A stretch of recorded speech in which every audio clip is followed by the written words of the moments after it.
Hello, this is Chek. Today I thought I'd talk a little bit about the gratitude-joy connection, which is something that paradoxically in our modern mechanized instant gratification world, you'd think we'd just be full of joy and gratitude, but paradoxically it's having the opposite effect.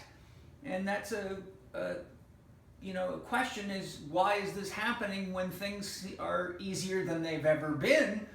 And as a guy who's now almost 55 years of age and went through the era where computers weren't used and fax machines were a novelty, and then technology progressed and things got faster and faster and easier, I've been able to witness in my time more and more people that have more and more and get things faster and faster are less and less joyful about their life, and often find themselves feeling irritated and frustrated because their wishes don't manifest immediately, and often don't realize that the immediacy of achieving those desires is actually one of the biggest sources of stress to the planet. All that rapid shipping, excessive exposure to electronics, overconsumption, getting things without having any connection or realization to how much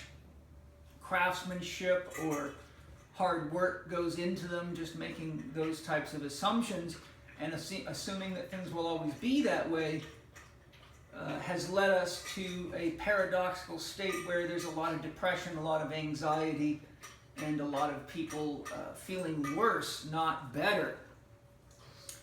Now, one of the things I've learned firsthand in my life is that really contributing to your own life and realizing that something worth having is worth working for, worth achieving, has given me a lot of sense of joy, because whenever I've worked towards something and achieved it, be it a goal with my body, a goal with learning to better manage my emotions, or a goal for developing a certain part of my mind, be it professional development or personal development or spiritual development, usually there's a relationship between the amount of work or participation I had to invest and the sense of gratitude and joy of the accomplishment, and always having that sense of, boy, whenever I get into a situation where I need this specific skill or tool that I've developed,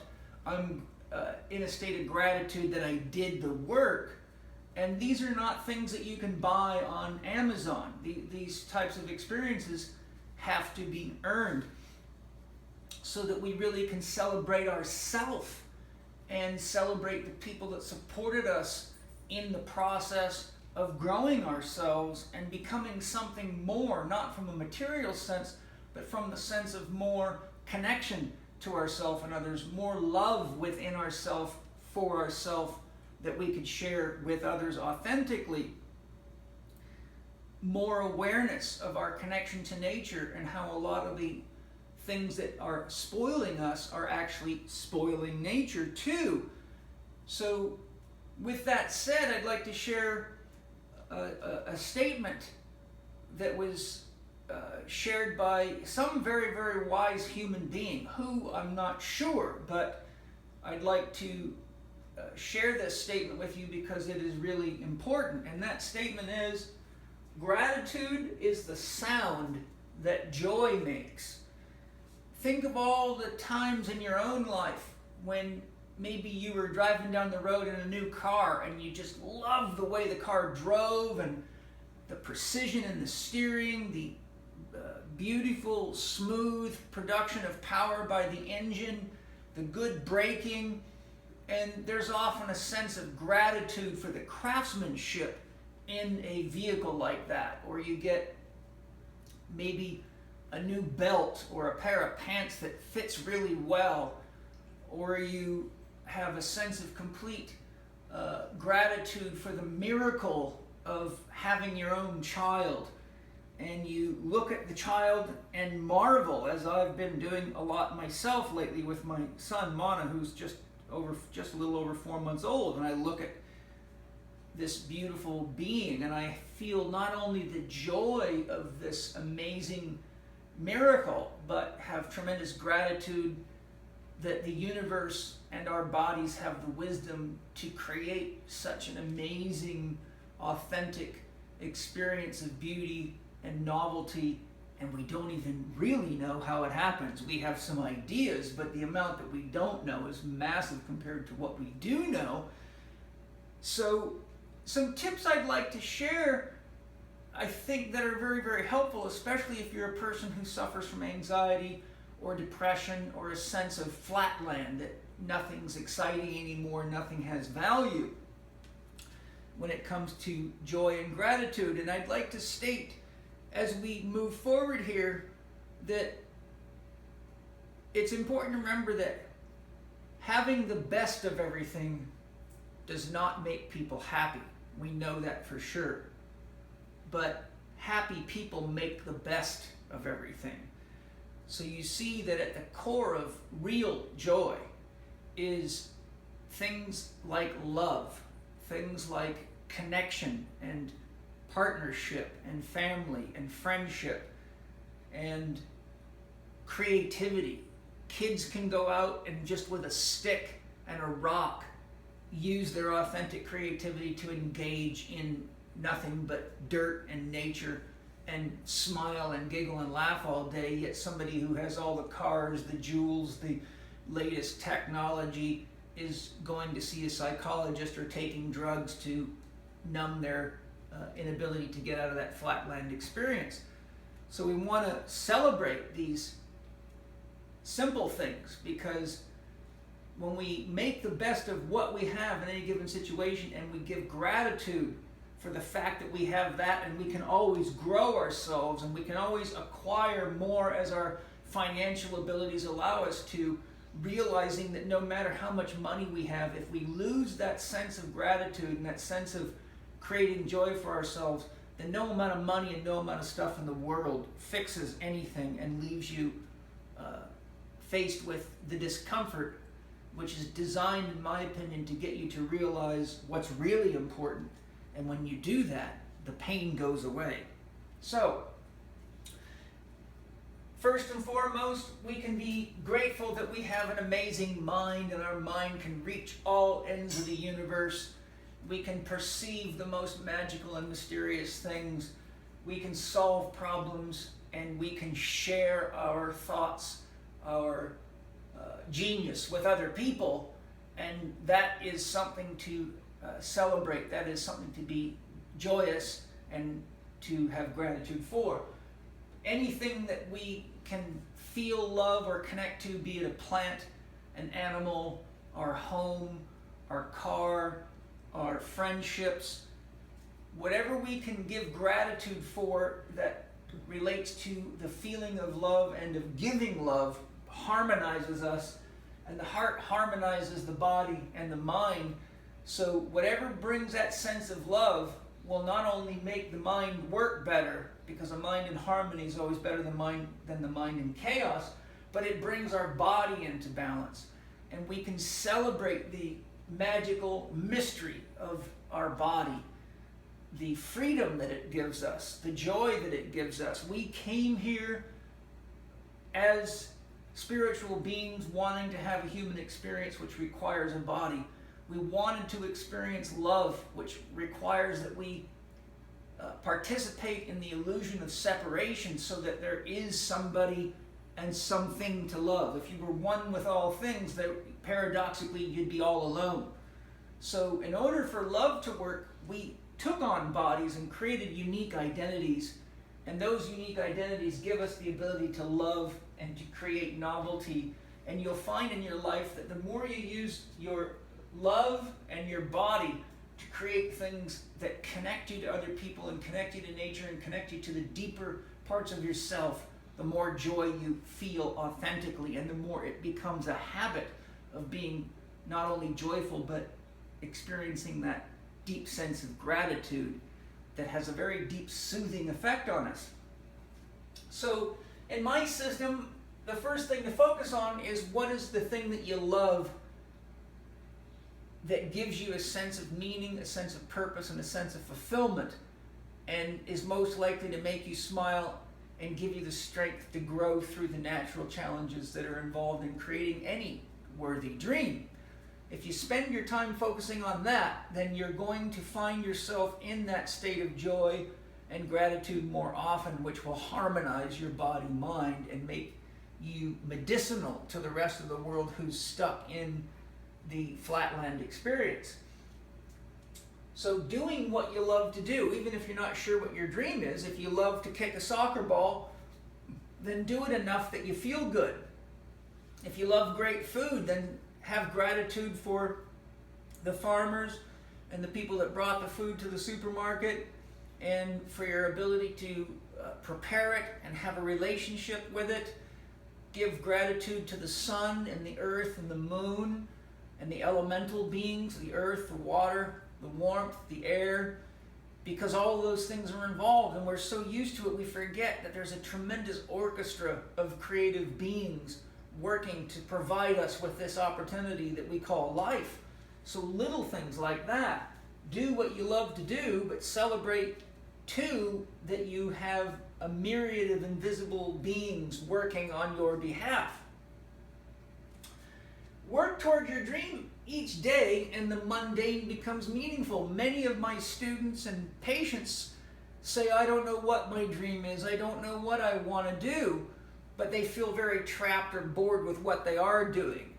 And I say, well, look, if you know what you want to do, but you think you're not able to achieve it because maybe you don't have enough money or the right skills and you need to go to school, or you don't know what you want to do, but you're unhappy, then doing what's giving you the ability to meet your needs for food, shelter, and the essentials of getting by in life today gives you the ability to use your spare time to focus on getting more clear on what your dream is, or working on a component of your dream, such as maybe taking an online course or a course at university in your evening hours, so that you can grow yourself progressively into the dream. So if a person disconnects from their dream and keeps telling themselves what they can't do, then naturally they're going to feel disconnected from the dream. That causes pain. But if you do what you can, even if it's just saving a little bit of money,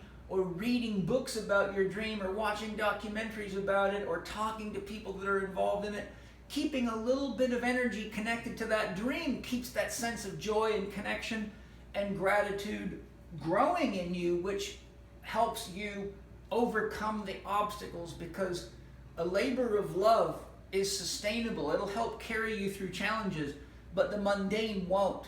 So then what happens if you get too far down? Then you get trapped in the mundane and your whole day becomes about poor me, my neck hurts, my back hurts, nobody loves me, I'll never be able to do what I want to do, I don't have enough money. And that's a downward spiral, and there you get to meet the pain teacher full force. So remember that no matter what you're doing, if your mind is focused on the destination of the perpetual fulfillment of a worthy dream, goal, or objective, then you're already in the game. Even if you're working at a day job that's nothing to do with what you really want to do, but it's supporting you so you can build the bridge to get to where you're doing that as much as you like to do, then that makes the mundane meaningful. And that, for me, in my experience of having had to do things that weren't that exciting for me, kept me in the game and kept my juices flowing. Okay? Now, celebrate what you have and what you need to live well. We can all celebrate that we can breathe. The ability to breathe is the ability to live. And when we breathe, we're energizing ourselves. We're participating in the universe. We take something in from outside of us that could have come from anywhere in the world, and we give something back to the world. Our breath carries our consciousness. It carries our energy. It carries our life force energy in it. All you got to do to experience that is share your breath with somebody that you are in an intimate relationship with. When they breathe out, breathe them in and feel them fill yourself.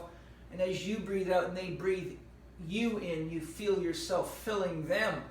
Breath is something worth celebrating. All the spiritual arts have a breathing component and focus you on the experience of breathing and your mind and your awareness on breathing. And if I'm ever in an airplane or sitting in a bus stop or waiting for someone and I have a minute, I celebrate and feel that amazing process of breath, because it really is magical. Those are the little things we forget about. Eating and drinking.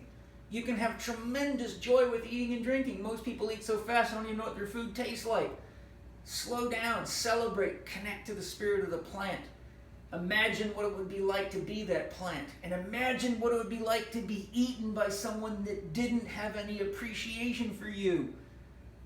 I love to show appreciation for my food and my water and the things that come into my body, because they live their whole life to help me live my life. So there's a lot of joy in eating and drinking, especially when you tie gratitude to it.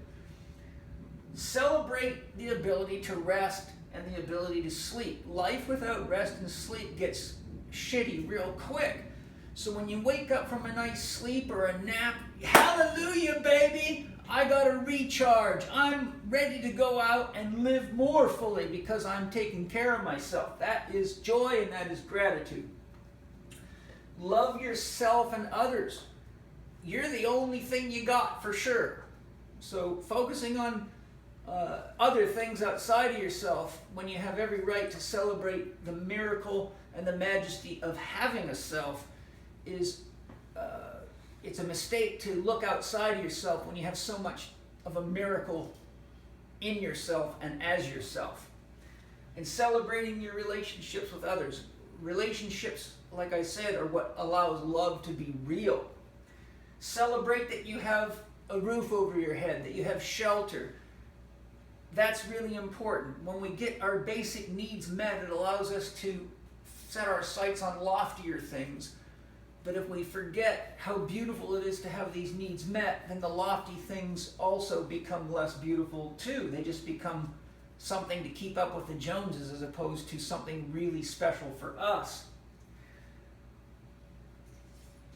Celebrate your dreams. Not only the dreams that you're trying to achieve, but the dreams that you have at night, or your daydreams, or your inner visions, because they're fantastic. They open the gate to other worlds, to other universes, and you can literally use your imagination to create an entire world within inside yourself, and that's what many people have made a living from. Look at Walt Disney, look at all sorts of the great inventors, achievers, and artists, and musicians.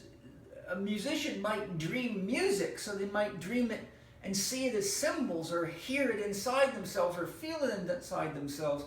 So celebrating your dreams makes the world much bigger, because there's worlds upon worlds upon worlds. And if you don't use your God-given faculty of creativity, then yes, the world will get very flat and boring for you. Celebrate movement. Movement is life.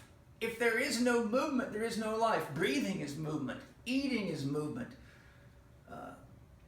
Digestion is movement. Elimination is movement. Circulation is movement. Hormonal activity produces movement.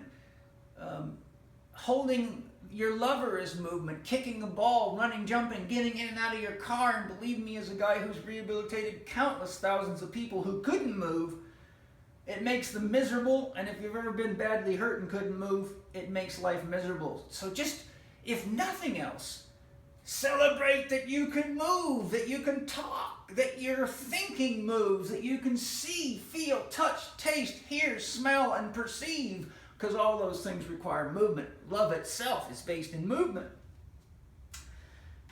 So remember then, as a conclusion, that joy, your level of joy, and gratitude mirror each other.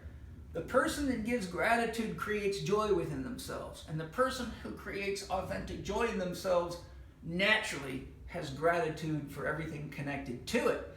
So I hope you enjoyed my little lesson. Remember that gratitude is the sound that joy makes. If you would like to learn more, my book, How to Eat, Move, and Be Healthy, has a series of questionnaires to identify which systems in your body may be under too much load or stress that's stopping you from that natural sense of joy and gratitude. Getting your body healthy is a very important step to having healthy emotions and healthy mental function. Comprehensive chapter on stress to show how the mind works, the different parts of the brain, how they relate to our stress perceptions, and those how they affect our body, which could be very, very helpful to you. My last 4 doctors you'll ever need multimedia ebook will give you a good understanding of the 4 doctors and how to set up your own core values so that you know when to say yes and when to say no in each situation where happy making could be important. If you're really stuck and you want to go through a process I developed for healing yourself from any physical, emotional, or mental type challenges, my 1, 2, 3, 4 for overcoming addiction, obesity, and disease gives you 9 hours of audio and about 134-page workbook that takes you through a comprehensive explanation of what love is, how love works in relationships, and how a lot of our challenges are related to misunderstandings of love or a lack of our ability to generate love or share love with others, and how understanding the basics of the 4 doctors, diet, lifestyle, and love can be the needed tools to heal from anything. For those of you that want a nice deep dive into the whole works of the inner psyche and how an understanding of all the elements that make us up, our psychic anatomy, our physical relationship with the 4 doctors, and how that relates to coaching people, but healing ourselves so we can authentically guide people, you're welcome to come to my Chek 4 Quadrant Workshop September 15th through the 18th in San Diego, California. You can learn more at the homepage at www.chekinstitute.com. There should be a banner. If you don't see it, just click on the banners and rotate them, or wait till you see the Chek 4 Quadrant Workshop. You can learn more. Those that attend the workshop, I am giving as a gift the online program for free. So you really get 2 workshops, shall we say, 1 online, 1 live for free. The online program is about twice as big as the 4-day workshop, so it's really quite a gift. Lots of opportunities to have joy and create that sense of gratitude everywhere you go, and I am grateful that you have just spent this time with me, because I am doing what I love to do right now. Thank you. I'll talk to you next time. I'm Paul Chek.